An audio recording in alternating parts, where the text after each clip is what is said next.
This is Al Brooks. Thank you for watching the Brooks Trading course. This is the first of two videos on scaling into a trade. I'll begin by talking about who scales in and why they scale in. Next, I'll move on and talk about scaling into a winning trade.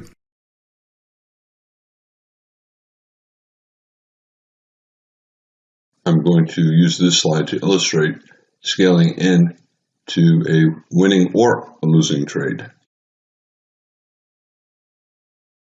We have a bull trend and then a bear channel, which is also a bear trend.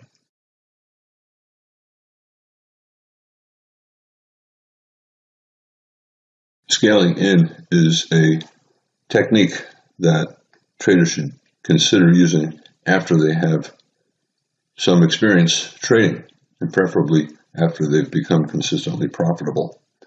It's difficult for beginners. It's tempting because they understand that it can increase the probability of success, but whenever you increase your probability of success, you additionally increase your risk. Also, there are added decisions that you have to make, and sometimes you have to make them quickly. And one of the common mistakes that beginners make is they don't know when to get out, or they refuse to get out. Their losses start to grow. They no longer are objective. They manage their trades incorrectly, and then they end up losing much more money than they ever expected. However, strong trends do offer great opportunities for traders to scale in, add on to their position as the trade continues. For example, at the beginning here, we have 5 consecutive bull bars, and then we have a little pullback, and then we have a breakout. So it's a strong bull breakout. It's reasonable to buy here, and your stop goes below the bottom of the bull trend down here.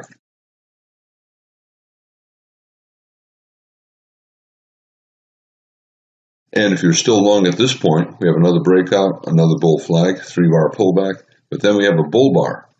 So it looks like the trend is resuming. You can buy on a stop just above the high of that signal bar. So now you have a bigger position. Every time there's a strong breakout, especially to a new high, traders raise their stop to just below the low of that new leg up. One of the most important things when scaling into a trade is trading the appropriate size, and it's often much smaller than you think. And I call it the I don't care size. You have to trade so small that you really do not care. You need to remain objective, and you can only remain objective as long as you're not thinking about money, and instead you're thinking about the trade. Am I doing what is right based upon the charts, not based upon a growing loss in my account, or not based upon my risk increasing because of my increased position size. Traders starting out often cannot remain objective, and therefore scaling in is emotionally too difficult for them, and they need to wait.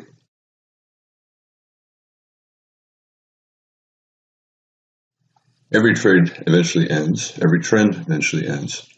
Here we have a micro channel lasting about 8 or 9 bars. That's a breakout on a higher time frame. Here's another breakout, even stronger. And then look at this. We have an even stronger breakout. So we have consecutive buy climaxes there, a bigger one here, and an even bigger one here. This one is the biggest one occurring after 20 bars in a trend. Whenever that happens, it's more likely that it is the final leg of the trend, or near the final leg of the trend, and the trend is about to reverse. A breakout that strong often has one more push up before it tries to reverse. Selling a first reversal down, especially below a bull bar or at the bottom of a tight trading range, is usually not a high probability trade. However, after the market has 1, 2, 3, 4 bear bars, 3 of them closing on their lows and having a decent sized body, then we have a big up, big down, big confusion set up. probably the best the bulls will get over the next 10 or 20 bars is a trading range rather than a resumption of the bull trend. Because of that, bears are starting to sell. For example, they'll maybe sell this close. And because it might be a trading range, they have to put their stop above the high. It may also be a bear trend. On a higher time frame chart, this 5-bar bear channel is probably a breakout, so we might get a spike, pullback, and channel, which we did. Traders will sell. Some traders will sell the close of that 4th consecutive bear bar. Some will sell the close of that 3rd or even the 2nd when the 2 bars are as big as they are in closing near their lows. This bar closed below the low of the past 6 or 7 bars. And we have a wedge. You can call it a wedge. 1, 2, 3. Also, very strong bull breakout. Strong enough for a second leg up. That's the second leg up. And it is not strong, so traders are expecting a reversal. Strong enough leg down, bears will put their stop above the top of the bear leg. Whenever there's a strong trend that has consecutive buy climaxes or a wedge, 1, 2, 3, traders are expecting 2 legs down, 1 and then pullback and then 2. Some traders will wait for a bear bar like this, a weak rally, 2 legs up, 1 pullback, 2, and they'll sell below the bear bar, or maybe they'll sell here, a wedge, 1, 2, 3. So a small wedge, lower, high, major trend reversal. Bull trend, strong bear breakout, weak rally, testing the prior high. So traders are looking for a second leg down, and they'll sell below there. So they sold here, they're losing money, and they add to their losing position. But when they're selling here, they knew their stop was up here, and they knew they may want to sell more higher. So they traded small enough so that this position plus this position would not create too much risk using a stop up here. When they sell higher, their average entry price now is in between the two, so their average entry price is right here.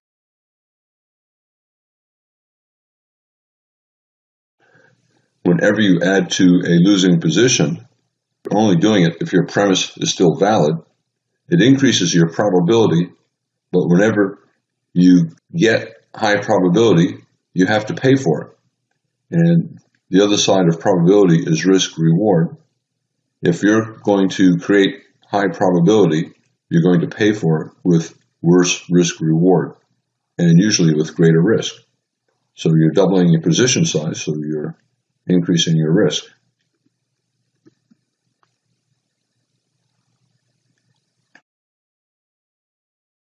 Some traders, when they're increasing their position size and it's a losing position, they've given up their hope of making a profit. Instead, they've changed their goal. Instead of hoping for a profit, they're simply trying to reduce or eliminate their risk. So, for example, let's say an optimistic bull did not think about this as being a likely exhaustion bar, and instead he saw a pullback 1, so a high 1, and then a high 2, a small double bottom, and he bought above that bar. And then he starts to see this, and he's saying, oh my gosh, it's not good, it's pulling back. But after a strong bull trend, the first reversal down usually results in a trading range and not a bear trend. Maybe it's safe to buy more lower. That's his stop at the bottom of the most recent bull breakout. Now he has a strong bear reversal. And he knows when a reversal is that strong, the market probably will have a second leg down. He also sees the consecutive buy climaxes and the wedge, 3 pushes up, 1, 2, 3. So he expects 2 legs down after such a strong bear reversal.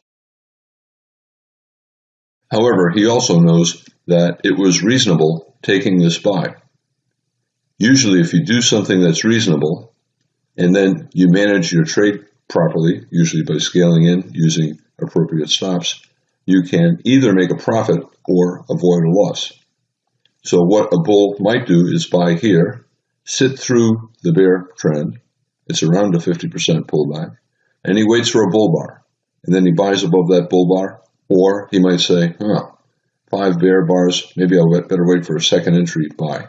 So maybe he'll buy above this bar or that bar.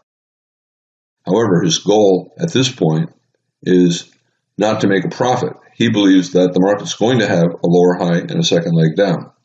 But he also believes doing this was rational, and buying above a bull bar is rational, so the market will probably let him out break even. He's buying here, hoping to exit exactly at the midpoint of his 2 entries, here and here.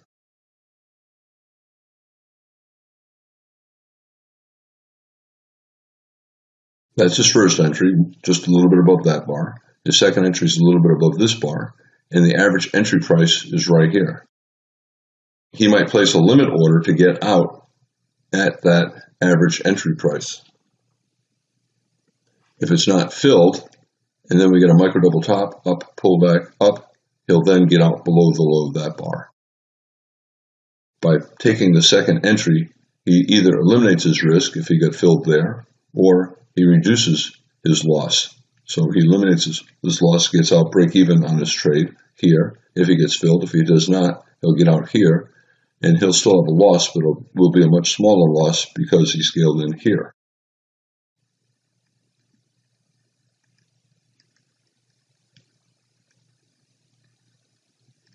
The bears are thinking the same thing. Wedge top, strong bear reversal, 2 legs down, so they're looking to sell a lower high. So they'll sell exactly where the bulls are getting out.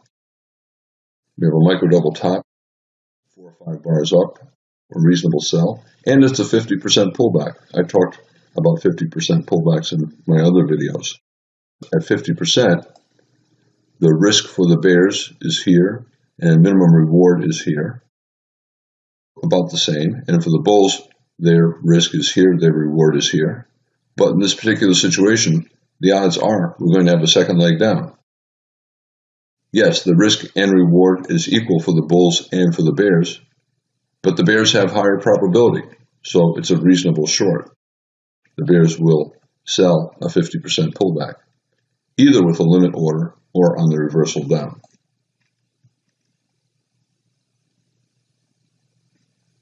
Whenever traders scale in, they have to have a plan. How many times are they going to add to their position? And what intervals? How far apart will their entries be? What size? And then they also have to know when they plan to exit, and if they're planning to exit with a profit or a loss or a break even.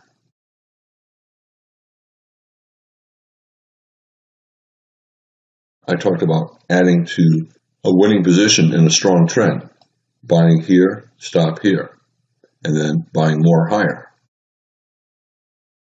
New stop.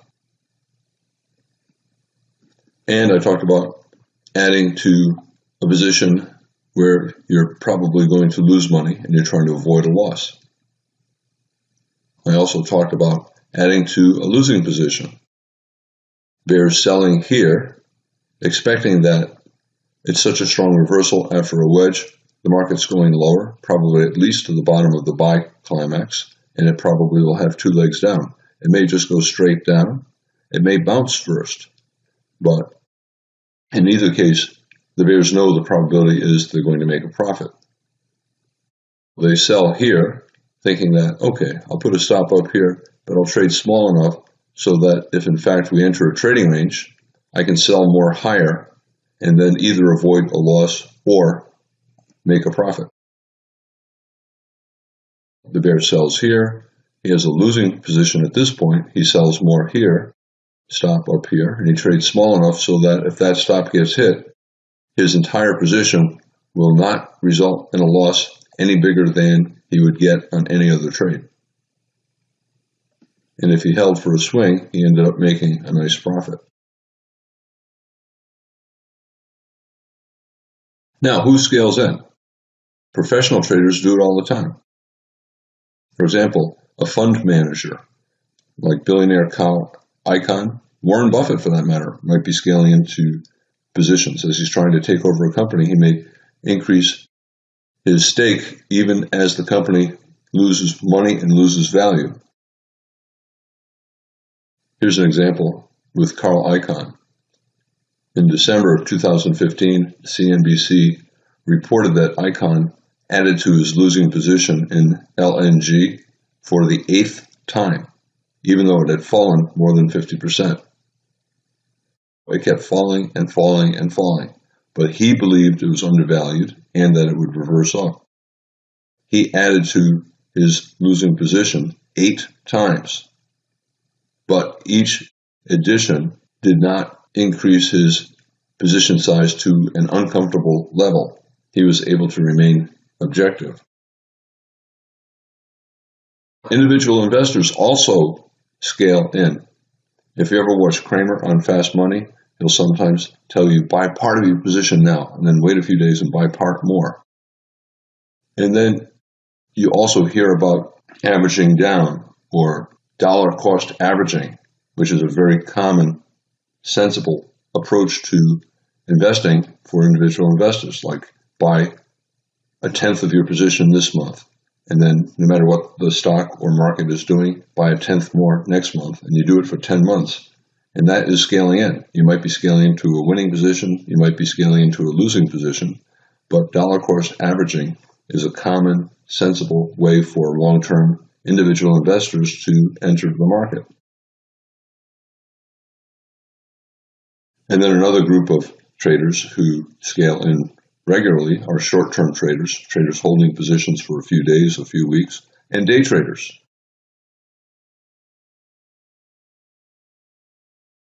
Here we have a pretty strong rally, a very tight bull channel. Probably the first reversal down will be limited. Stop down here. If this is a bull trend, it should not fall below the bottom of the most recent strong bull breakout. Some traders might buy here with the intention of putting a stop below here, and if it pulls back, they'll buy more. One way to do it is you could buy with a limit order below that bear bar, betting will not fall below here, or they'll simply buy more 10% lower, or a certain number of ticks or pips lower. Or they'll also buy on the reversal up. We have an II bull flag after a strong reversal up from a higher low.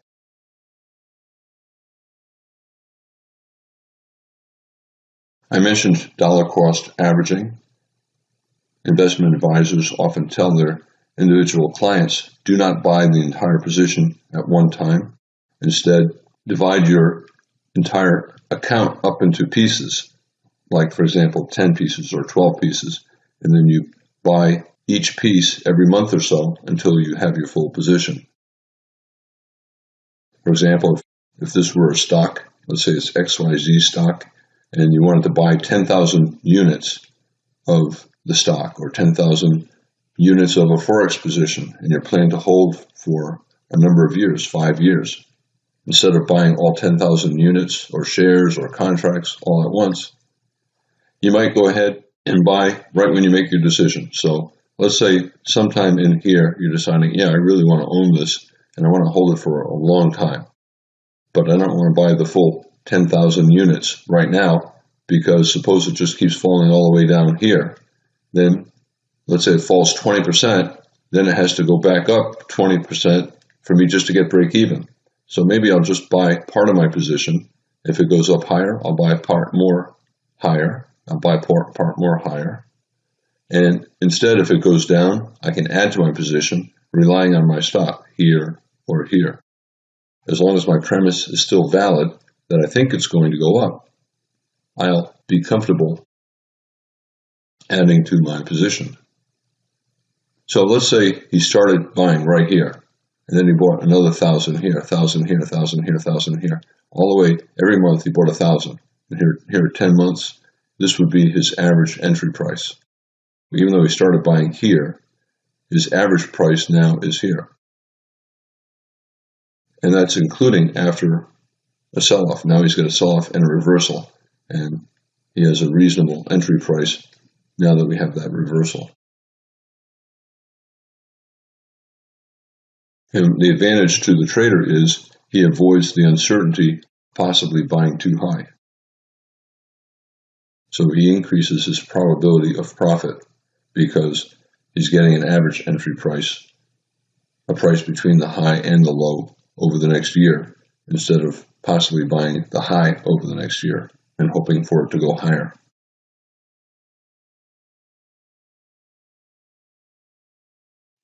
This is a common situation. Here we have a bull microchannel, 6, 7, 8 bars, and a beginner will look at that and say, yeah, it's going up. And he believes it'll continue to go up as long as it stays above the bottom of the most recent strong last leg up.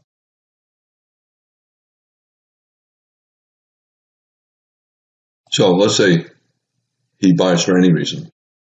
The sixth close, buys below that low, buys above this high, buys a bear bar betting that the first reversal down will fail. His stop goes down here.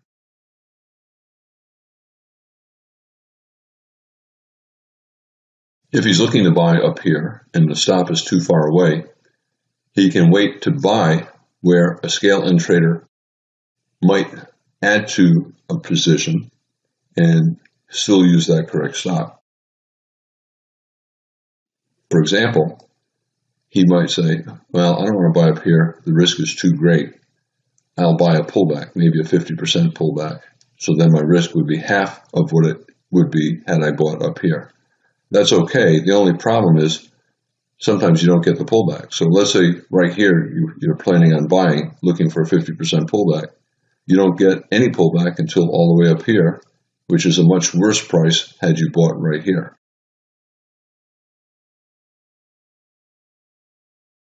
He waits for his 50% pullback, and now he sees a pretty good reversal from a higher low, strong reversal bar, down, up, good reversal, II with a bull bar, and he can add to his position here after a micro double bottom, down, up, micro double bottom with a strong reversal up.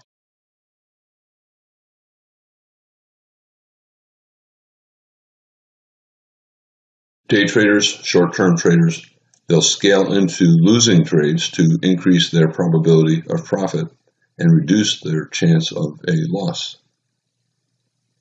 Again, whenever you try to increase your probability, you have to pay for it. Anytime you're going to get something good, you have to pay for it. Nothing is free. And usually, when you increase your probability, you're going to increase your risk. You're certainly going to reduce your risk-reward ratio. Usually greater risk and sometimes less reward. So let's say a trader buys expecting a continued rally, even if there is a deep pullback, as long as the pullback remains above the bottom of the most recent bull breakout. So that's his premise, that it's a bull trend as long as there's not a credible top. This is not a credible top. And as long as any pullback, no matter how strong, remains above the bottom of the bull leg. He might buy here. He might buy the second consecutive strong bear close, saying we got a bear breakout below these bars. We have a follow-through bar. Some bears will think this is always in short.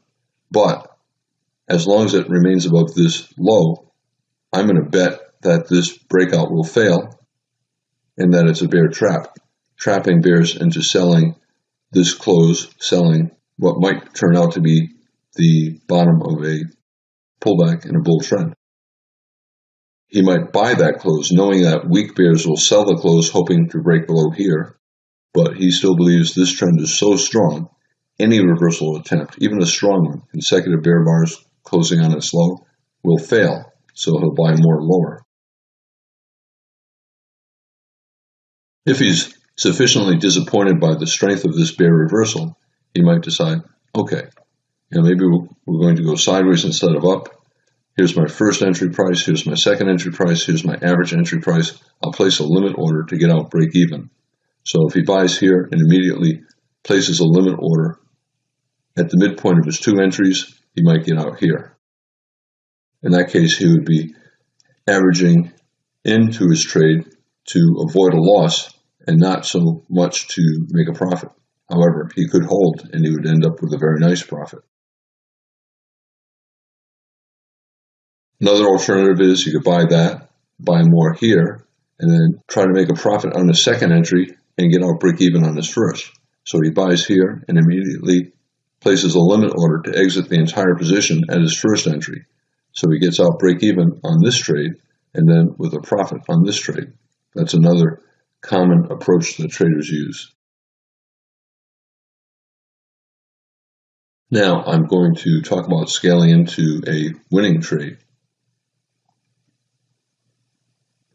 Strong bull trend.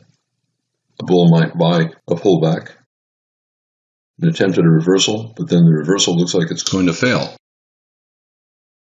The bull might buy the resumption up from the pullback, so the breakout above the pullback bar. Stop, obviously, at the bottom of the bull breakout. And he might add to his longs as the market continues to rally. He could buy for any reason, but he wants the space between each of his entries to be at least as big as a minimum scalp. So he doesn't want to buy and then buy later at the same price. If he's going to be buying as the market's going up, he wants the second entry to be at least the size of a scalp more than the first entry. And he has to keep calculating his total risk based upon the position size and his stop. And he has to make sure that his risk remains within his comfort zone. Another bull flag, another bull breakout above the bull flag, buy more. We have a bull breakout to a new high, put the stop below that new bull breakout, which is above his first entry price. So now he's entered twice. His position is twice as big as it was initially, and his stop now is around his first entry. Another bull flag, a high 2 bull flag, 2 small legs down, 1 pullback 2, and then we have a bull bar. Maybe he'll buy more on the resumption up. Here, this looks like we're getting small bars, doji bars. We might be forming a tight trading range, so his premise might change. At this point, he might be thinking, well, maybe I'm buying a bull channel instead of a bull breakout. Maybe I'll start using a tighter stop, especially if the position is getting big. If his premise is still valid, that it's now a bull channel instead of a bull breakout, it still should form higher lows. So this low should stay above that low. So he could use a tight stop, especially if he's then adding on and now has a large position.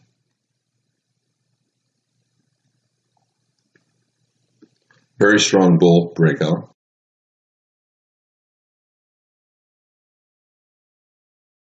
Traders have to be very quick to reduce their position size to a normal position size if the breakout is no longer a strong bull breakout, if it starts to convert into something else like a bull channel or a trading range.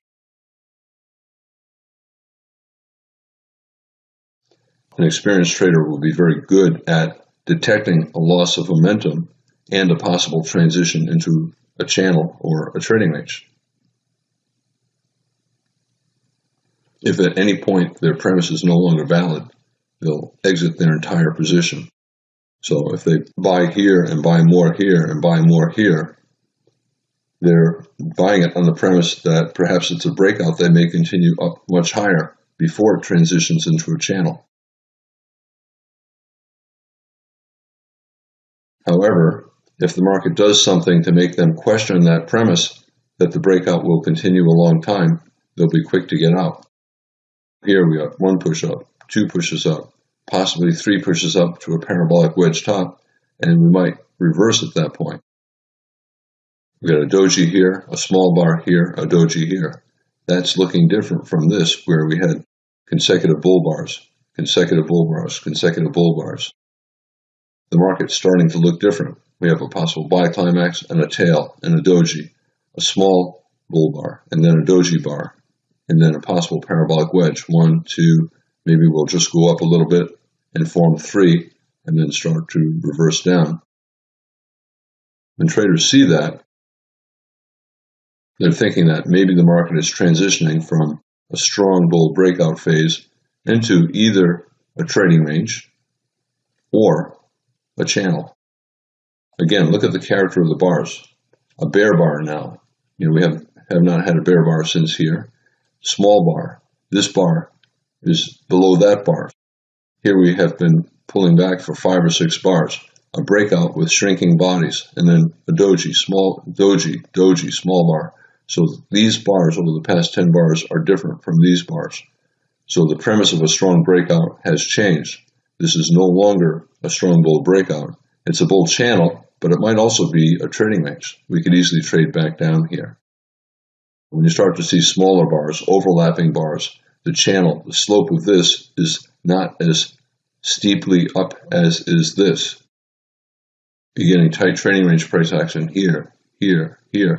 In fact, the entire thing might be part of a big tight trading range. So at that point, now we have a wedge, possibly wedge, higher high, major trend reversal, bull trend, small breakout wedge. It's still a small pullback bull trend at this point, but it's no longer a breakout. A trader might want to reduce his position back down to a normal position size at this point.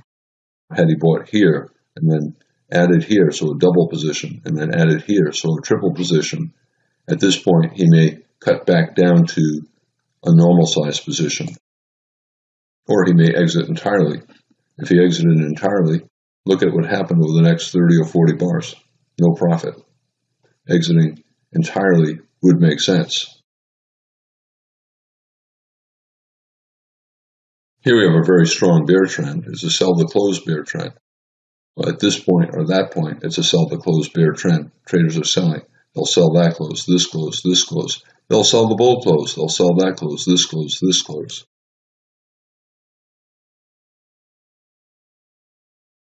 Here are examples of possible entries. They can add on. They can just they take a position here, sell more here, sell more here. You're not going to sell more here if you sell here because this is not at least a scalp size below this. A lot of traders will take one of these trades, maybe one or two. A lot of traders will take one, scalp out, and then take the next one. But let's say you're adding to your position and you take 2 or 3 of those.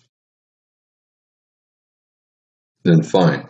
You got to be trading small enough so that a stop up here will not create so much risk that you will not manage your trade properly, and so much risk that you have a greater risk than you have on any other trade.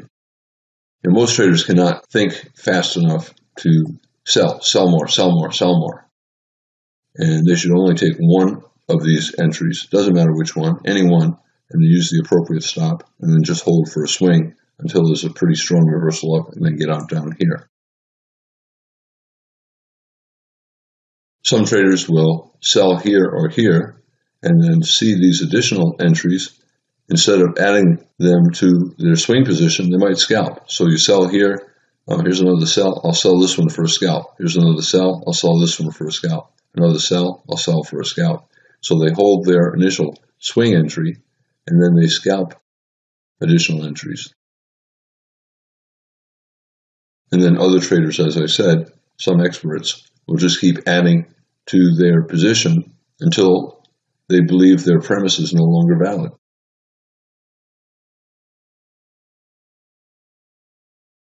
Low 1, low 2, so a low 1 or a low 2 bear flag.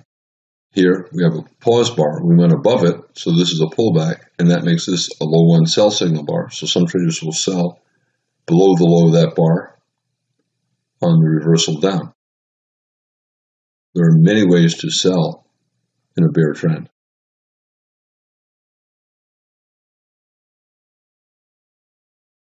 As I said earlier, if you're scaling into a winning trade, you want the next entry to be at least a scalp below the first one. So if a scalp in the E-mini is 1 point, you don't want to be selling again unless you're 1 point lower.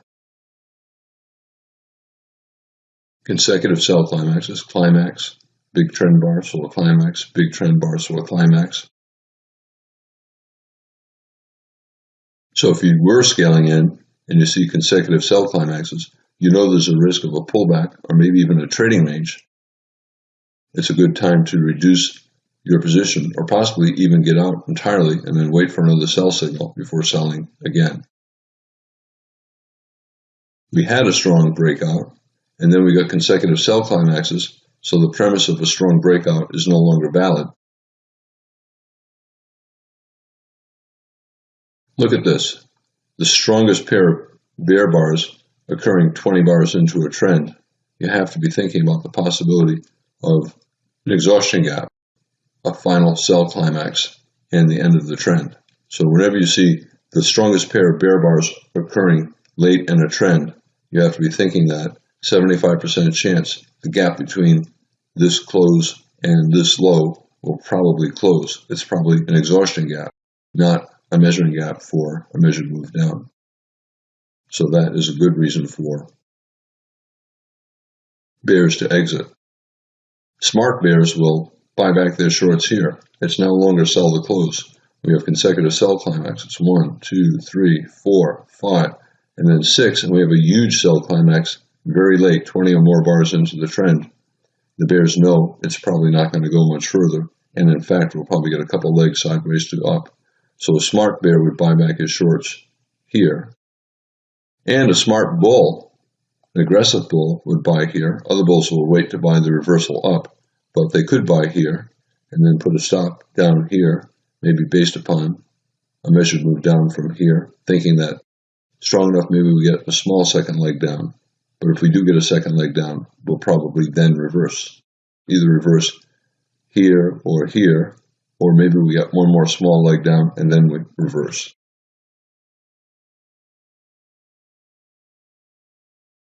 If you're adding to a losing position, you only want to add to your position if you believe that your original position is still valid. So let's say you look at this and say, it's a buy the close bull trend.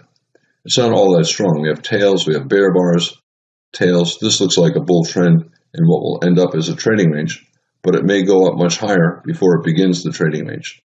It's okay to buy here if you're willing to put a stop all the way down below the bottom of the bull leg. Putting it down below the bottom of the buy climax is not good, because if this is a bull leg and what will become a trading range, it usually will fall below the bottom of the final buy climax. Trader buying up here, he knows he's buying in a weak rally. That's probably a bull leg and what will become a trading range. He sees the wedge top. He could buy hoping that we go up a little bit further and he can make a profit, or he can buy knowing that we may pull back deeply, because if it's a trading range, we can get a very deep pullback. However, if it's a broad bull channel, the deep pullback should stay above the bottom of the most recent leg up. A trader buying up here only buys up here if he's going to put a stop down here. Strong bear reversal. It's possible that his premise is no longer valid, that we're not in a broad bull channel or any kind of a bull trend.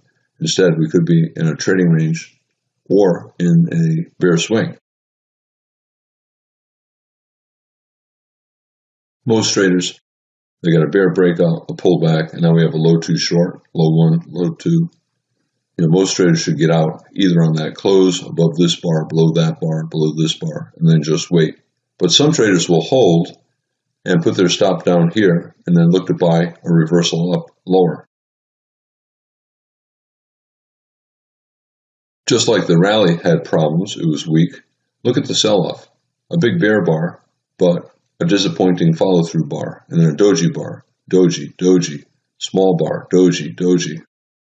Just like this looked like a bull leg in what would become a trading range, this looks like a bear leg in a trading range and not the start of a strong bear trend.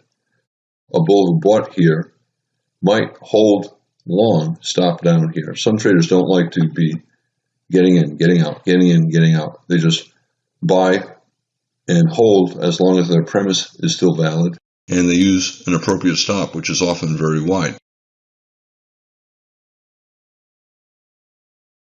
A scale in bull who bought here with the intention of scaling in lower, as long as his premise was valid. He buys here with a stop down here, but he's buying small enough so that he can buy again on a reversal up above a bull bar, or above here, a double bottom higher low. So he buys here and then buys more here or here, stop here, but he makes sure that he's trading small enough so that his combined position does not create more risk than any other trade. So he bought here, and he bought more here or here, stop down here. As I said earlier, these scale-in bulls often exit the entire position back at their original entry. So they get out break even on the first entry and then with a profit on their second entry, whichever two it was. However, a bull who buys here and he places his limit order to get out of his entire position here, break even on the first, profit on the second, and then he sees this, it starts to become a buy the close bull trend. He might decide to only exit half of his position here because this is such a strong bull breakout, we're probably going higher. Biggest bull bar in a rally that's lasted more than 20 bars, probably an exhaustion gap. So the gap between this close and this high probably will close. So we'll probably reverse down below that high. And then we have a bear bar here and a parabolic wedge. We're having a bull breakout above a bull channel, probably going to fail and go at least sideways to down. So at this point, the premise is no longer valid that the bull trend is still in effect. Most traders, if they bought for any reason, should be getting out of longs here because bears will be selling there looking for at least two legs down.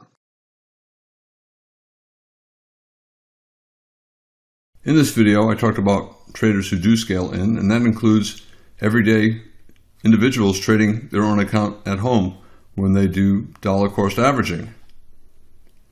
Next, I moved on and talked about scaling into winning trades. This is Al Brooks. Thank you for watching the Brooks Trading course. This is the end of video 35A, Scaling In. It's the first of two videos on scaling in.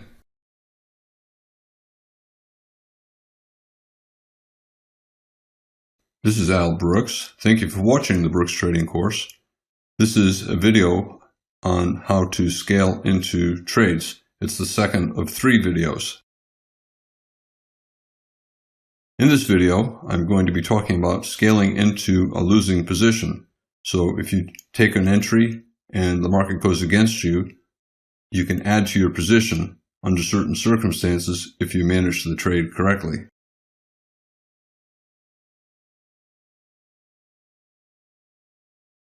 When a person puts on a trade and it becomes a losing trade, a lot of times traders will scale in, not so much to make a profit, but to avoid a loss. And there are many ways to do it. You can buy at a fixed interval down and multiples of that. For example, in the E-mini, if a scalp size is 1 point, you might buy more. Let's say you buy high and the market starts to go against you. You can buy more 1 times a scalp size. In other words, 1 point down, 2 points down, 3 points down. If you're trading a Forex market, you could buy a multiple of the minimum scalp size there, which is 10 pips. You buy more, 10 pips lower, 20 pips lower. Other traders buy once. Let's say you take the absolute worst buy and you buy up here. And you're confident that your premise is good, that the market will go higher before it falls to the bottom of the major higher low. Then some traders, instead of buying at a fixed interval down, will buy at a percentage, and the most popular percentage is 50%. The strong bull breakout began here. This is a major higher low. It led to a strong rally and a new high. So if the bull trend is intact, then any pullback, no matter how deep, should stay above that higher low. Traders put their stop there, and as long as it stays above there, they're willing to hold on to their position and even add on, for example, as the market's turning up again. You have a bull trend here and a pullback, and you could buy anywhere. And let's say you happen to buy the worst price. Let's say you buy the close of this small bull doji bar. Now, bad follow through, next bar, and then a reversal down here. A lot of traders would look at that and say, well, strong enough, big up, big down, big confusion. Maybe we'll fall for a couple legs down. Maybe I'll just get out and I'll wait to buy when it reverses back up. And that is an okay approach. So you do an early exit and don't wait for your stop to hit. And then other traders will look at it and say, yeah, I know I bought high, but it could have kept going up. And the momentum up is strong enough so that even if it sells off, I'm pretty confident that it's going to get back to that price. So if I add on somewhere, like on a reversal up, maybe above a bull bar like that, or above this, or above that, and then it gets back to my original entry price, I get out of my first buy, break even, and then with a profit on my lower buy. And if the reversal up is strong enough, I'll hold the entire position until the market starts to reverse down, and then I'll make a profit on my first buy and my second buy, wherever my second buy is, here, here, or here. So let's say you buy that close. You buy the close and it turned out to be the highest close right before a reversal. And let's say you decide that as long as it stays above this low, the premise is valid that it will get back to that close at some point. And you're willing to scale in lower. Most traders will scale into a losing position only 1 or 2 times. Some traders will scale in many times, but most traders will only look for a single or a double entry. For example, you could buy over here, or you could wait for 2 legs down, 1 pullback 2, a 2-bar reversal and a higher low, or now we have a double bottom higher low, and you could buy above that bull bar or above this bull bar. So if you buy here, here are 2 options. Most traders would take one, but not both. Also, most traders do not want to hold through a pullback this deep. However, it is okay. The math is okay. As long as we're holding above this low and the reversals down do not have a lot of follow through, chances are this sell-off is a bear leg in a trading range or simply a bull flag. And in either way, it should get back up to that price.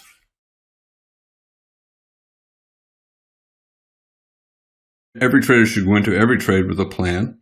And as long as the initial premise is still valid, they can hold on to their position.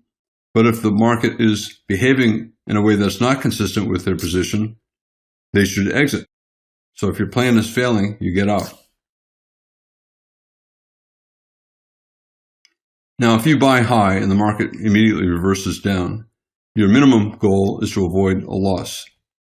And to avoid a loss, if you buy here and you buy more, let's say here, and you get out in between the 2 entries, you avoid a loss. You'll lose a certain amount on the first entry, and you'll make the exact same amount on the second entry. So that is the minimum goal, and some traders do that. Most traders, when they're scaling in, are not trying to avoid a loss. At a minimum, they're trying to get out break even on their first entry, and then with a profit on their second entry, their lower entry. In general, you want to make at least a minimum scalp on your second entry, and that means your second entry has to be at least a minimum scalp below your first. So if you're trading a stock and your minimum scalp for a stock is 10 cents, then this entry has to be at least 10 cents below that. If you're trading the E-mini and the minimum scalp is a point, then these entries, whichever one you take, has to be at least a point below that. If you're trading in the Forex market and the minimum scalp is 10 pips, then this has to be at least 10 pips below that. Otherwise, you don't take the trade. You just wait and you hold on to that original position. I said the minimum that a scale-in trader wants is 1 times the minimum scalp. Ideally, you want your second position to be 2 or 3 times greater than the minimum scalp.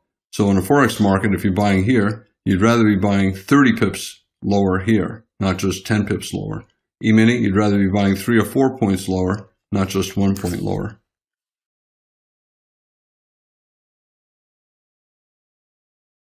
A lot of traders are comfortable, even with this bad entry. They did not know it was going to be a bad entry. It turned out to be a bad entry. But a lot of traders are comfortable just relying on their stop. They don't worry about getting the best entry. They just want to take any entry that makes sense. And buying any time in a bull trend makes sense. So you just put your stop below the most recent major higher low, the bottom of this bull breakout, and trust that the market will not quite get there. if your stop is far away and you're planning to add on lower, in general, you want your initial position to be no more than a third, maybe a half of the maximum acceptable risk. I'll talk about specifics, but let's say you normally risk 6 points in the E-mini, right? And let's say this is 6 points below. You could trade one contract and not scale in, but if you're thinking about scaling in anywhere through here, this position should be maybe a third to a half of your normal position size. So if you normally trade 10 contracts, this should be 3, 4, or 5 contracts, allowing you to add on lower. For example, let's say the stop here is 50 ticks below the entry price. It could be $50 if it's a stock. It could be 50 pips if it's a Forex market. But let's just say, the sake of argument, in this particular example, let's say you buy here and your stop is right below here, and that's 50 ticks below. Let's say you do not like to risk more than 20 ticks on any trade that you typically take. That means that if you're now risking 50 ticks, and you normally only want to risk 20 ticks, then you have to be trading maybe a 25 to a 50% normal position size.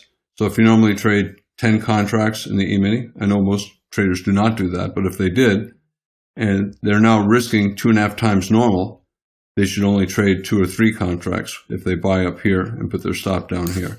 You have to adjust your position size based upon your risk. Well, let's say the bull bought 1 unit up here at the close of the follow-through bar. You got a bull breakout bar, you have a bull follow-through bar, and stop goes down here. So he buys up there and he puts the stop down there, below the bottom of the major high or low. He could put it down here as well, the beginning of the bull trend. Both are acceptable. If that trader bought here and he's thinking about adding on, he wants his next entry to be at least 1 to 2 times the size of an average scalp.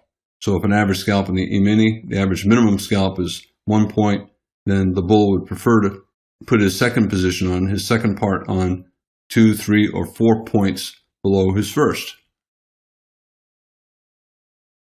In general, he also wants the second position to be at least a third of the way down to his stop. So he might look at this and say 2 legs down, 1 pullback 2, maybe buy above this bull bar, and that is acceptable. The problem with that is the channel down at that point is very tight, so chances are there'll be at least 1 more leg down. But it is okay to buy here and then buy more above that bull bar, hoping that it's the end of the correction. And if he was willing to scale in a second time, he would look to buy at least 1 point below that, 1 point the minimum scalp, and he'd like to buy above a bull bar, so either there or above here or above there.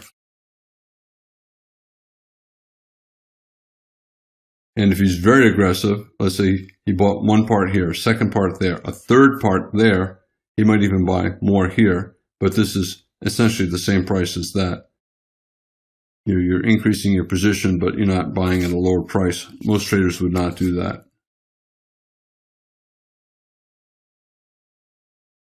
If you start to see a strong reversal up, the bar is getting bigger, closes on the high, you could hold your position until there's a possible reversal of the trend. Here we got a buy climax and a bear bar and a failed breakout. So some traders would buy here, let's say the trader bought here and bought more here. So he bought 3 parts, he would get out below that bear bar after the buy climax and the failed breakout above this high. A lot of traders, they buy here, and let's say they buy here, they're just trying to get out, break even at their first entry. And that's because they look at this and say, okay, bull trend, the selling is too much, the pullback is too deep, probably now, instead of a bull trend, it's a trading range. And if it's a trading range, it might not get much above this current high of the trading range. And therefore, if I buy here and now conclude the market's in a trading range, I want to sell high at the top of the range, maybe at that close, so I get out, break even on my first trade, and then with a profit on my second trade.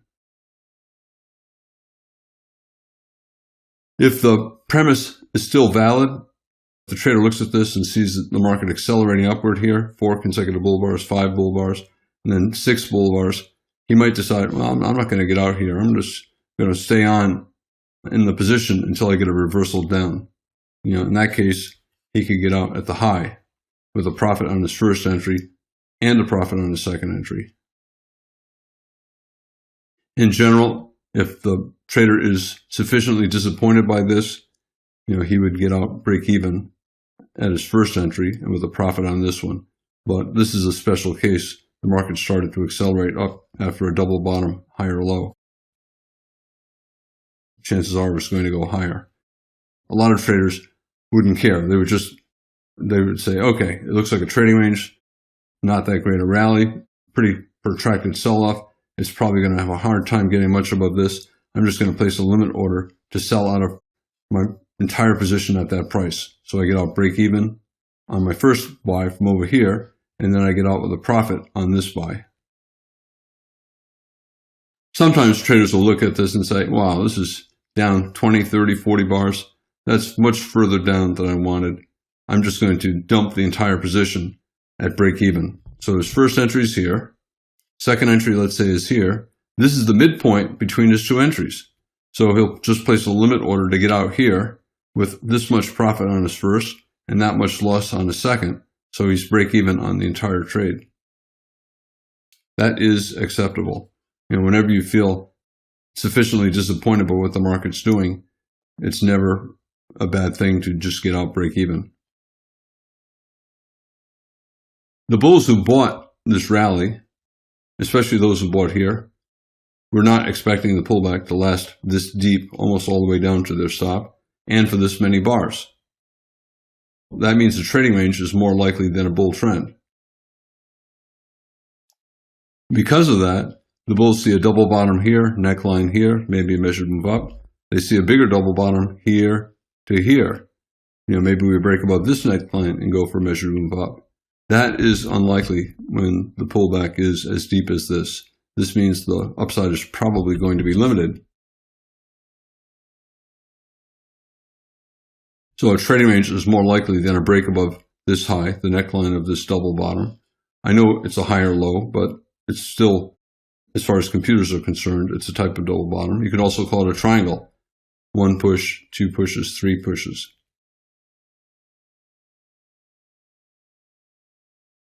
But sufficiently disappointing, a lot of bear bars, probably not going to be a big bull trend. This is a fairly big bull trend, but unlikely to go up for a measured move. So you get a double bottom, higher low, major trend reversal. And you get a bear trend here, a bull breakout, and a double bottom.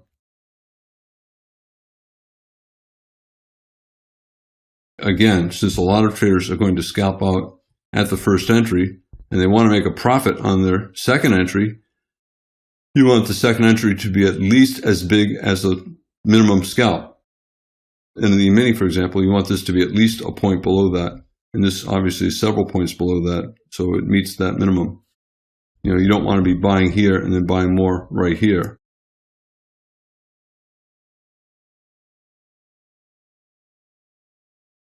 If you're buying up here in the mini, you want to be buying preferably 2, 3, or 4 points lower here, not 1 or 2 points.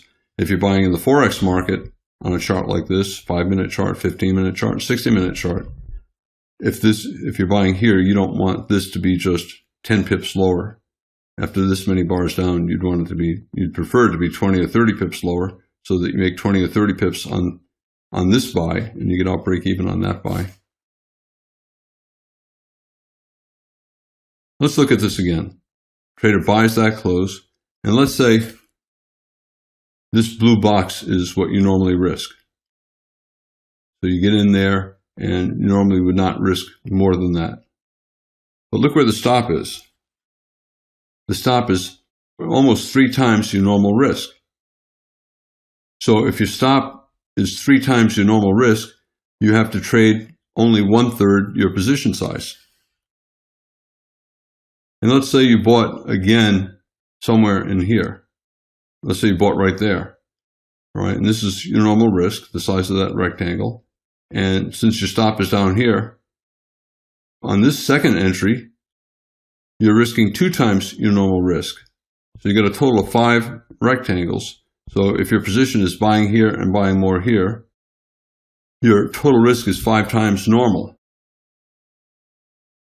And that means that your positions here and here should be no more than maybe 20% of your normal position size. If you cannot do that, if you cannot trade large enough to do this trade, you don't do the trade. Whenever the market tells you what you have to do and your account size or your emotions don't work for what you have to do, you do not take the trade. So let's say you can only trade 2 contracts in the E-mini. You can only take this trade if your normal position size is 5 or 10 contracts. And if your normal position size is not 5 or 10 contracts, just don't take the trade. Don't worry about it. There'll be other trades.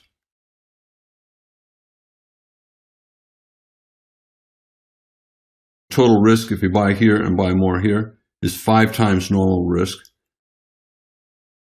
Your total position between these two has to be about 20% of your normal position size.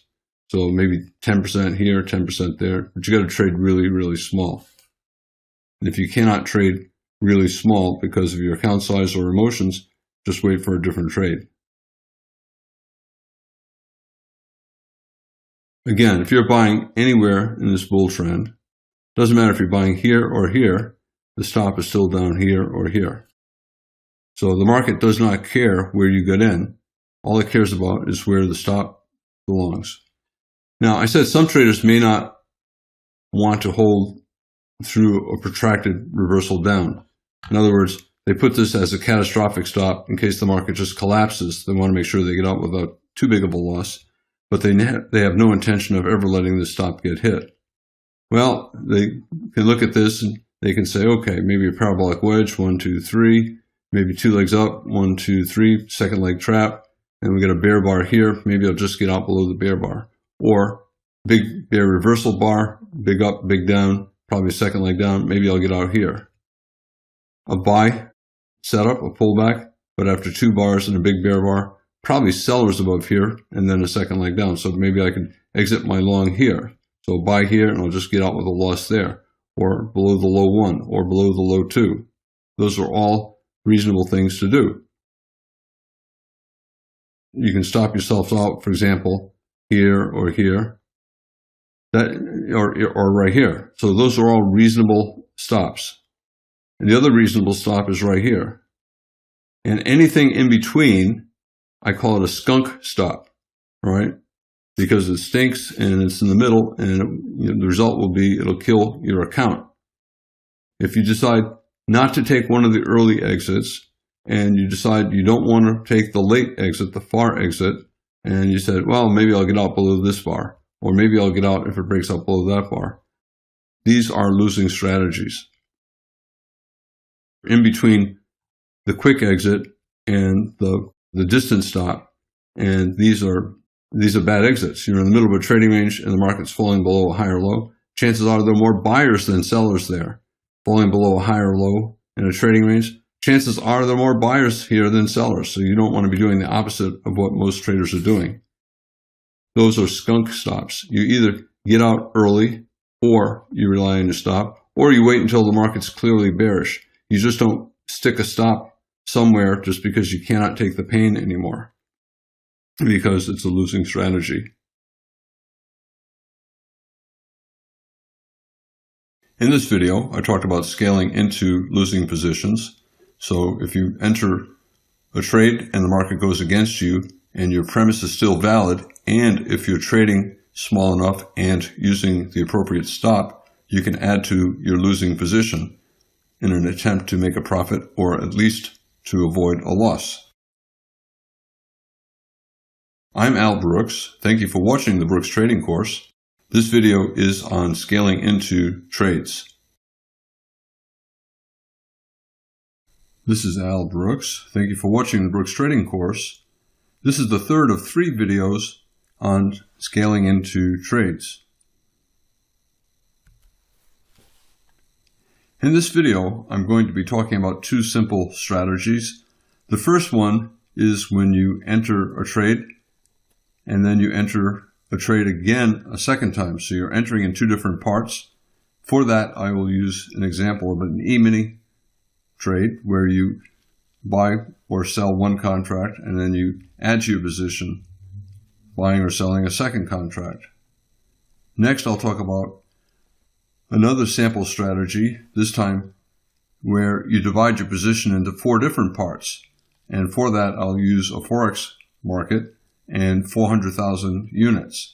So your first entry is 100,000 units, your second entry is 100,000 units, and your third entry is 200,000 units. So 4 parts, but 3 entries.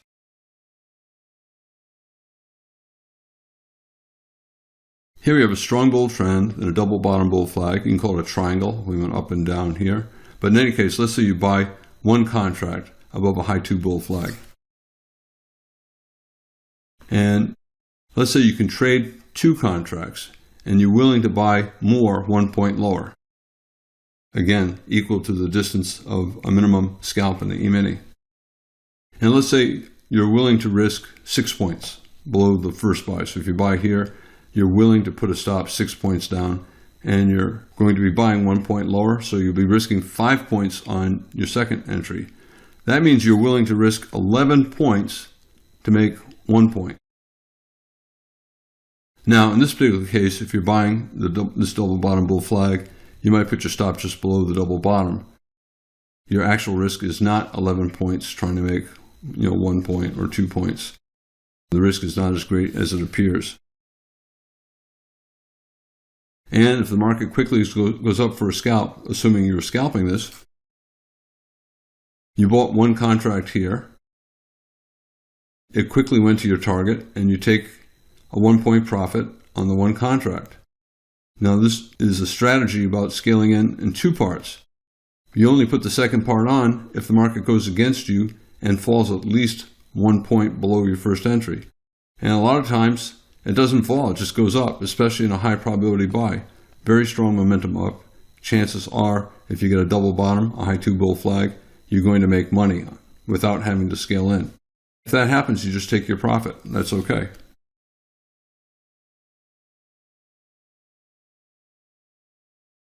Most traders in a situation like this, after a strong rally, would not be scalping for 1 point. They would be holding and maybe getting out here. Spike and channel up. Micro double top here and here, wedge 1, 2, 3, parabolic wedge, buy climax here. But anyway, most traders would not scalp their entire position here. They might scalp part, but most traders would hold at least part for a swing up. Again, the trader who bought here did not have to scale in because the market never went against him. It quickly went to his target and he took his profit. I talked about the risk when you're scaling in. Most traders should not be scaling in because the risk reward is really bad. You end up getting a very big risk and you're probably not going to get much of a reward, especially if you're scalping. You have to make a lot of good decisions and you need really good trade management. I'll talk about that later on in the video. It's too difficult for most traders to do this consistently well. So let's say you see a strong bull trend, strong second leg up. Maybe we'll get a third leg up and a fourth leg up, and it just keeps going up all day. And so you're looking at this and you say, okay, I bought here, I got out here, I want to buy again. I'm going to buy the follow through after this bull breakout bar. Most traders would not do this. This is a series of buy climaxes here, and then here, and then here, and here. Parabolic wedge, the biggest bull bar late in the trend. But the math is still good, even buying up here. However, the chances are you're going to get some kind of a pullback. But let's say you took that worst entry and bought up here again. So you bought one contract up there, arguing a very tight bull channel, first reversal down, minor. The best the bears probably get is a trading range. And then let's say you place a limit order to buy more 1 point lower. So you buy one contract in the green box and the second contract on the yellow box. Stop is down here. It's 18 ticks below the first entry, 14 ticks below the second entry. So your total risk, if you buy here and buy more here, is 32 ticks, and you're simply trying to make 4 ticks. You're just hoping the market gets back to that green box, so you get out break even on that buy, and with 4 ticks on this buy. And you can say, well, wait a minute, that's crazy. How can I take that buy? Can't risk that much to make that little. Well, the reality is most of the time, you're not going to buy the worst price. Chances are you'll be buying somewhere in here, and it will quickly go to your target. And also, if the reversal down is strong enough, you're not going to let your stop get hit. You'll get out before your stop is hit. The high close in any bull trend is always a magnet because you have traders who bought it. And usually, a market does not reverse down into a bear trend. It reverses down into a trading range. Any bear selling up here is expecting at best a trading range. So he's going to sell and he'll buy back for a scalp and look to sell again higher. And the bulls know the first reversal down from a very tight bull channel like this is going to be minor. And chances are, for the bears, the best that will follow is the trading range. So the bulls know that if they sell here, trading range goes down and it goes back up. They know that they'll probably be able to get out without a loss. A lot of traders, they buy here. Maybe they buy more here. They place a limit order to get out break even at their first entry, and they make their 1 point profit on their second entry. Some traders would buy here and then buy above a bull bar here or here, and they would make more on their second entry, and that's okay as well. This is a very tight bull channel. It's a micro channel, no pullbacks. It could go up for 5, 10, 15 more bars. And that's why bulls will buy here despite the climax of this bar and despite the consecutive buy climaxes. They see the momentum is so strong that chances are it's going higher. And even if it does not, chances are they will be able to avoid a loss because the first reversal down will probably come back up and test that buy. Anytime you do a reasonable buy, the market usually allows you to get out without a loss. Buying up here, chances are it's going to come back there at some point, and you can avoid a loss. A big bull bar, consecutive buy climaxes here, bad follow through here, bad follow through here, bad follow through here, bad follow through here, bad follow through. When you get a series of consecutive buy climaxes and then you get the big bull bar at the end, chances are you're soon going to go into a trading range. So most traders would not buy up there.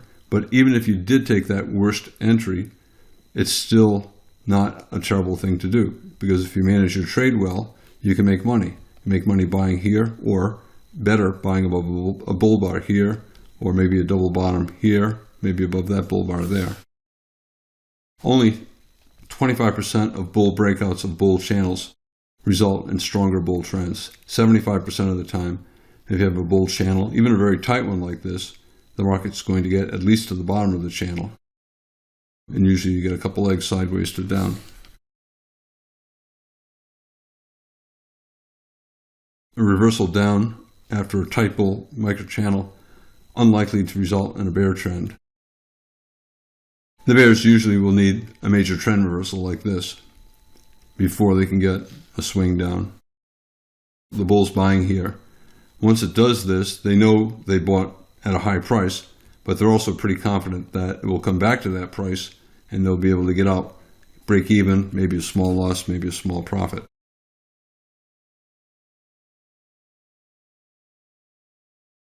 The reward is small compared to the risk. So if you buy here and buy more here, your risk is very big and the reward is very small. So you have a terrible risk-reward trade, but a 10-bar bull microchannel, you have a very high probability of at least avoiding a loss. And that's always the case. Whenever you have bad risk-reward, you're going to have high probability. Whenever you have high probability, you're going to have bad risk-reward. Your initial risk is 8 times greater than your reward. You can only make money on it if you manage your trade really well. And that's why most traders should be very careful about that. And as far as scaling in, only experts should do that. The main reason why they scale in,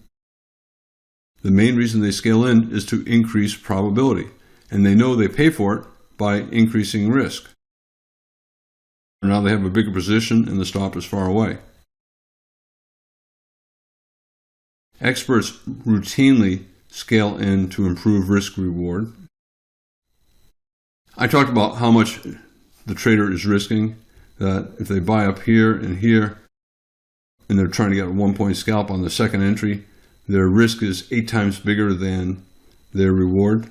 Well, experts can improve that risk reward Number one, they rarely will ever let the stop get hit. They'll get out before, so they're not really planning to risk 8 times. Second, a lot of times, most of the time, they're not buying at the worst price. They're buying at a better price. Also, they can increase their reward by scaling in more. And sometimes their second or third entry can be larger than their first. And finally, they can end up swinging part of their trade because this could go up a long, long way. And if it went up a long, long way, it would more than compensate for the terrible initial risk-reward ratio. Now, let's talk about a bear trend. We've been trading down for 30 bars, 40 bars. We got a bear breakout and follow through. Chances are we're going lower. We broke below the low of the past 30, 40, 50 bars, maybe 60 bars. And we have a bear follow-through bar. Chances are we're going lower. However, we might pull back deeply.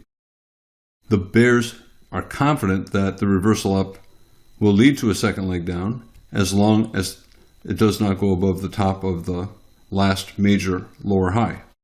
Major to lower high, we have a reasonably strong breakout to a new bear trend low. Any reversal up is probably a minor reversal. In other words, a bull leg in a trading range or a bull leg in a bear flag. A lot of traders, as I said, some will sell more at a fixed interval higher, like a multiple of a scalp. So if it's the E-mini, maybe they'll sell more 1 point higher, 2 points higher. Others will simply say, okay, I'll sell a 50% pullback. So the stop is up here, the bottom of the leg is here, here's 50% pullback. So they sell initially here, and then they sell more here, stop above the top of the bear leg. And their intention is to get out at a minimum, break even on their first entry, and then with a profit on their second.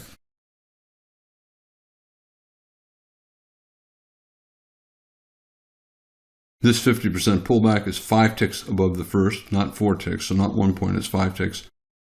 If they get out here, they get 5 ticks profit there, and then break even here. Here they're selling above this bear bar, betting that it's a bad reversal. Chances are we'll get a second leg down. I use that as an example. They could have sold the close of this bar, they could have sold the close of that bar, they could have sold this bar as it's forming. I'm just using this as an example of another way that traders often enter in a bear trend.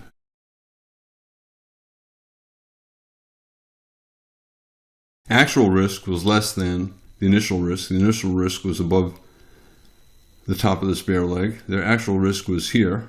Actual risk was a total of 15 ticks, and that's a total of 10 ticks on their first entry and then 5 ticks on their second entry. A lot of bears would swing, but they'll look at this and say, oh, I don't know, this is a pretty big reversal up. Maybe the premise of a bear trend is not so good. Maybe it's just going to be a trading range. So they'll be sufficiently disappointed by the number of bars and the tightness of this bull channel to just get out break even on their first entry and profit on their second. I want to talk about another strategy. This time, instead of entering with 2 parts, I'm going to talk about entering with 4 parts, and I'll use a 400,000 unit Forex position as an example.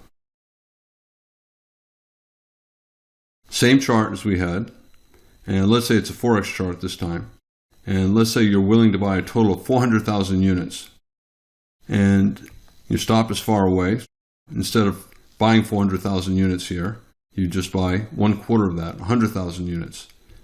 Again, same problem, very tight bull channel, consecutive buy climaxes here, here, here, here, and here. Probably will turn into a trading range soon, but strong enough move up that the first reversal down will probably be minor and lead to a trading range instead of a bear trend. The bears will probably need a lower high major trend reversal or some kind of major trend reversal before they can get a swing down. You could have bought anywhere in here. Maybe you bought, you took a profit, bought and took a profit, bought and took a profit. And you bought here, and then it did this. And you said, well, I don't care. It's probably a minor reversal, and we'll probably get a trading range, and I'll probably be able to either make money or avoid a loss. But I do know one thing, no matter where I bought, even if I bought the absolute worst price, my stop is below the bottom of the bull leg, the bottom of this major higher low. If the market falls below this, then the premise of a bull trend is no longer valid. You can see later in the day what happened when it fell below it. The bulls gave up, and the bears sold the rally for a second leg down.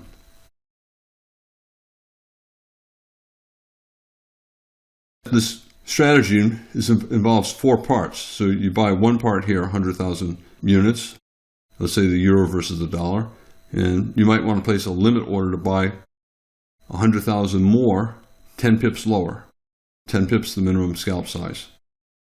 And then I said 4 parts, but I did not say 4 entries. Let's say you were willing to buy an additional 200,000 units, in other words, a double-sized position, if it falls to a second scalp size down. Okay, so you buy this 10 pips below that, and then this, you're looking to buy above a bull bar, reversal up here. This is actually 18 pips below the first entry, not 2 times the scalp size, but close enough. Ideally, you'd rather have this be 3 or 4 times the minimum scalp. So you'd rather have it be 30 pips below the green entry, maybe 40 pips below. 20 pips is pretty much the minimum that you'd want for a third entry like that. Probably sufficiently disappointed by this so that you'll be happy to get out around your first entry, because after you see this many bars sideways to down, you're probably concluding that the market is now in a trading range instead of a bull trend. If it's in trading range and it gets high, back to the original close, it's probably not going to go much higher. So you buy 100,000 units here, 100,000 units here, and then 200,000 units here with the plan to get out around your original entry, that green box.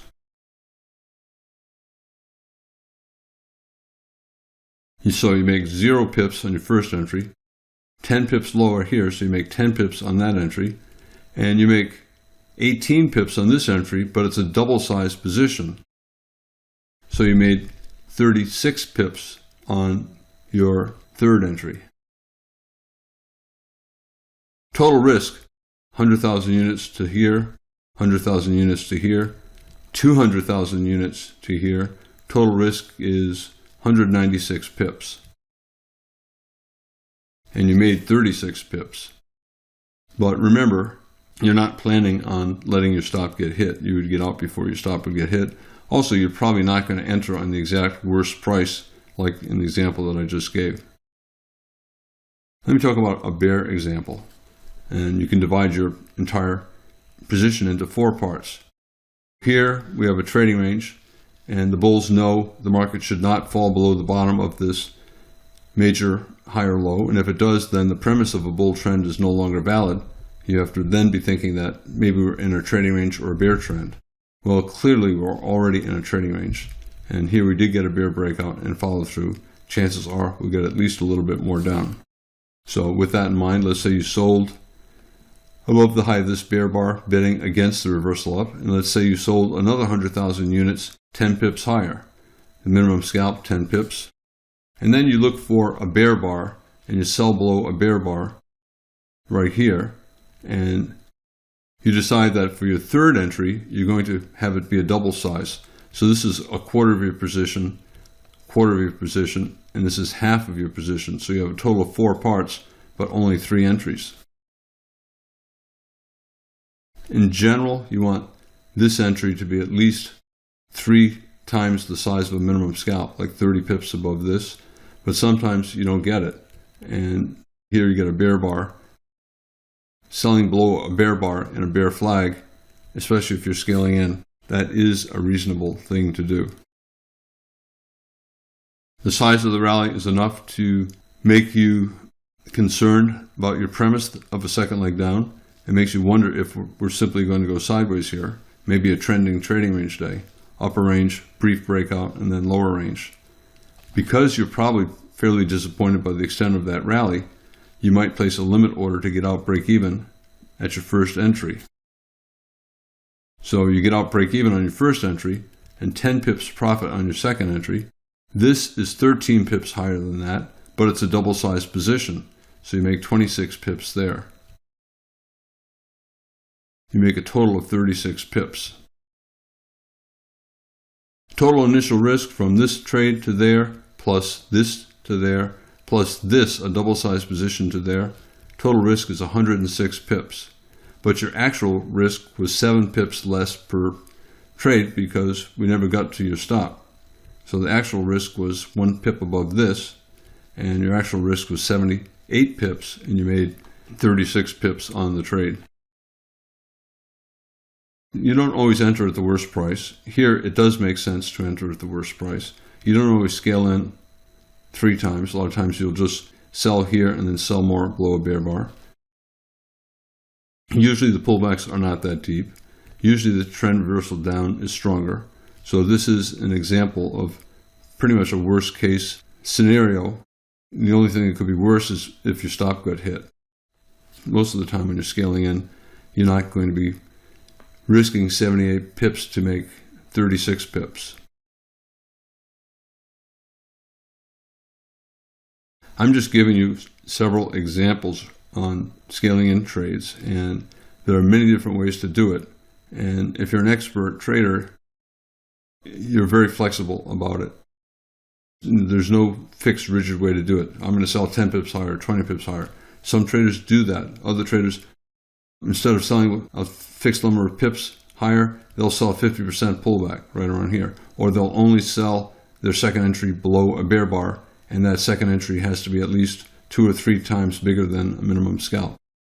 All of the ways are good as long as they're logical and make good sense mathematically. Management after you enter.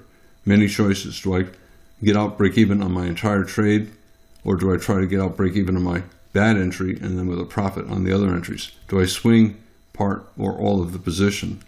And because of all those decisions, it's really easy to make a lot of mistakes. And therefore, when you're trading like this, if you are going to be scaling in, especially scaling in a second time and a third time, you should only be doing it if you're an experienced trader, a profitable, consistently profitable trader. You also have the issue of emotions.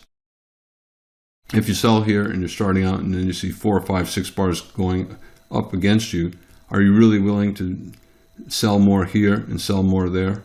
Probably difficult to do. And you probably are not trading small enough because your account size will not allow you to trade a small enough position. There are just structural problems that a trader has as a beginner that prevents him from managing these trades well. So they should not be taking trades like this. I made the point, you have to have a big enough account to allow you to trade this properly. A really important problem here is position size, and I think a lot of beginners think they can scale in and manage their trade correctly, but they really have no intention of allowing the market to get anywhere near their stop. Maybe he sells here and sells more here, and then when it goes here, he takes a loss on both, thinking, oh my gosh, I really didn't want to risk that much. But you only can take this kind of a trade if you can trade small enough. Let's say you can only trade 4 units or 40,000 units. You should only trade 4 units or 40,000 units or 4 contracts or whatever if you can honestly, comfortably trade 8 to 10 units or 80,000 units or 8 to 10 contracts. You have to make sure that you're trading no more than half of a position size that is normally comfortable for you. The single biggest loss with this is beginners are not trading small enough. And then when the market gets near their stop, they exit. All they're thinking about is risk. There are 3 variables: risk, reward, and probability. Beginners only think about risk, and they ignore probability, and they ignore reward, and they manage trades based entirely on risk, and they end up losing money. There are 3 variables, and you always have to be considering all 3. And that is really difficult for a beginner. All right, so let's say we get a bull trend over here, and you're buying for any reason. And let's say you happen to buy late, hoping that the swing will just continue up forever. You know, with consecutive buy climaxes here, here, here, and now a 4th one, we're probably not going to go much higher. We might, But you also know that you're probably not going to lose money if you buy here and manage your trade correctly. A lot of traders in this situation, if they buy here, they trade small enough to allow themselves to add on, scale in lower. So let's say you buy there, and then you see this parabolic wedge or consecutive buy climaxes, and then this final big bull bar, a buy climax, end of the trend. A lot of scalpers will just get out below that reversal bar. They know that this is probably going to do this, go sideways, and that the up move is probably over. So if you're a scalper and you buy there and you did not scalp out here, you got to get out here. And some swing traders who bought here, when they see this, thinking that they'll think that we'll get a couple legs sideways to down, so they will get out as well, looking to buy again lower. A lot of traders do not get out. They say, hey, as long as it stays above this stop, the bottom of this major higher low, I'm still good. I'll take my buy here and I'll look to scale in lower and see if I can make more money. High 1 and high 2. So some traders, if they buy here, they'll buy more here. High 2 bull flag. But because the market sold off so much, their premise of a relentless, strong bull trend is no longer valid. Now they're thinking either weak bull trend or trading range. And because of that, they'll try to get out, break even around the high close, or maybe just simply break even at their original entry, which would be over here. Bears, bull trend, bear break below the bull trend line, and a couple legs up, 3 pushes up, and possibly a higher low major trend reversal. And they see that it's a test of the high close of the day, and it's reversing down. So some bears will sell that, just like the bulls will take profits there.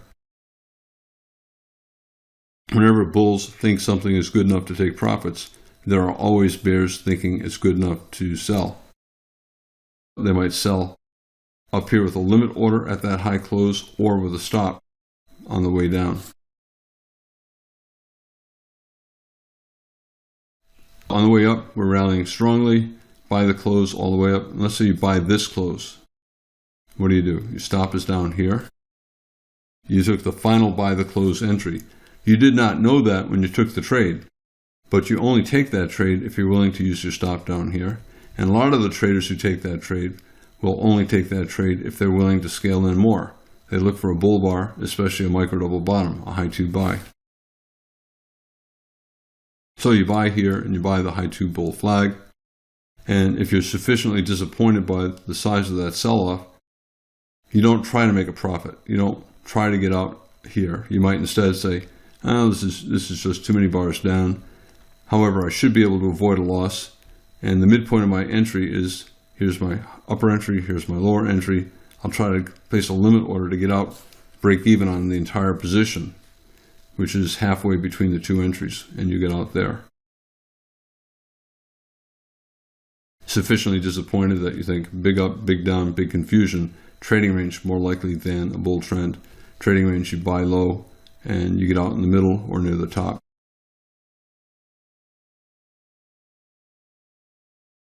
In this video, I gave 2 different examples.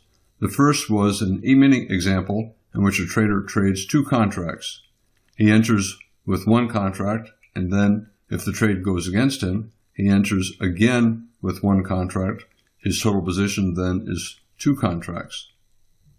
In the second strategy, I used an example of a Forex trade in which a trader is comfortable trading 400,000 units. And he divides his position into 4 parts. He enters the market with 1 part, 100,000 units, and then as the market goes against him, he enters again with another 100,000 units, and if the market further goes against him, he takes a 3rd position, but this time with 200,000 units, for a total position size of 400,000 units. And I talk about how to manage the trade. I'm Al Brooks. Thank you for watching the Brooks Trading course. This is the 3rd of 3 videos on scaling into trades.